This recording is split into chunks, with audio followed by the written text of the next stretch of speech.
Good morning. আজি অকলে লগৰ কেইটা নাহিলে পাব ৰ'ব। যেতিয়া পেটটো পেটিলা হ'ব তেতিয়াহে গম পাব।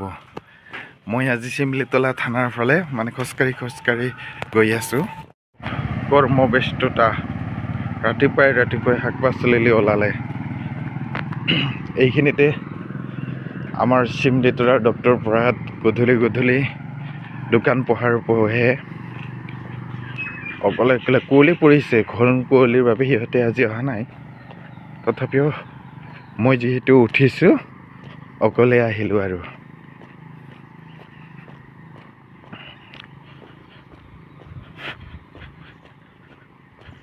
কাৰণ এইকেইদিন মই খুব সোনকালে উঠি আছোঁ।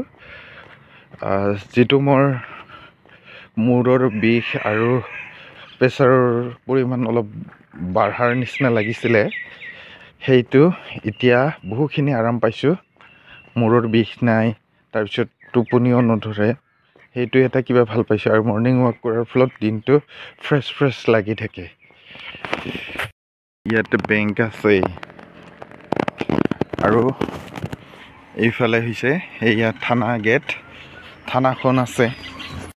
ইয়াতে এটি ডাঙৰ ৰন্ধন গেছৰ এজেঞ্চি আছে। অসুবিধা নহয় ৰন্ধন গেছ শেষ হ'লেও।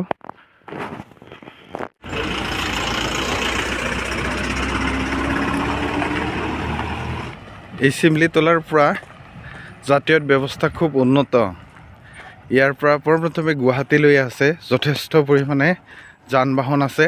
তাৰপিছত আছে সেইফালে ধুবুৰীলৈ, বৰপেটা ৰোড, মৰিগাঁও, এইবিলাক ঠাইলৈ আছে, গোৱালপাৰালৈ আছে, নগৰবেৰা, দুধনৈ, এই চাৰিওফালে আছে। মুঠতে ইয়াৰ পৰা যাতায়াত ব্যৱস্থাৰ কোনো অসুবিধা নাই। ইয়াৰে কিছু সংখ্যক লোক খেতিৰ লগতো জড়িত। লোকসকলৰ জীৱিকা হৈছে চাকৰি, ব্যৱসায়, বিভিন্ন ধৰণৰ প্ৰতিষ্ঠানৰ লগত জড়িত। মুঠতে জীৱন জীৱিকাৰ কাৰণে এই লোকসকল যথেষ্ট পৰিমাণে মনোযোগী। মই থানাৰ ফালৰ পৰা ৰিটাৰ্ণ হৈ আহি এইফালে বজাৰৰ ফালে গৈছিলোঁ খোজকাঢ়ি।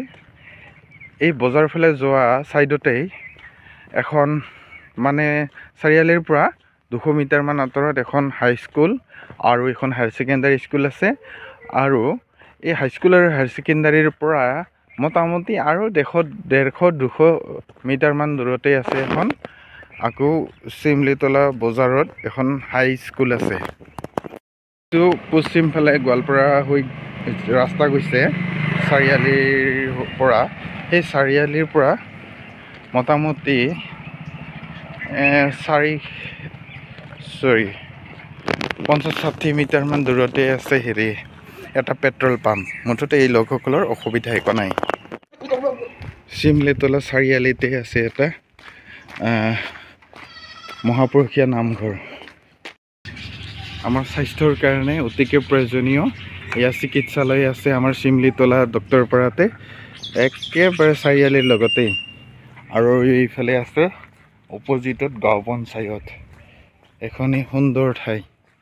চাওক, এইফালে অলপমান দূৰ গৈয়ে মোৰ ৰুম পাম। আৰু এতিয়া মোৰ মৰ্ণিং ৱাকৰ যাত্ৰা সামৰণি পৰিব হৈছে আৰু আহি পাই গ'লোঁ। এতিয়া বাই।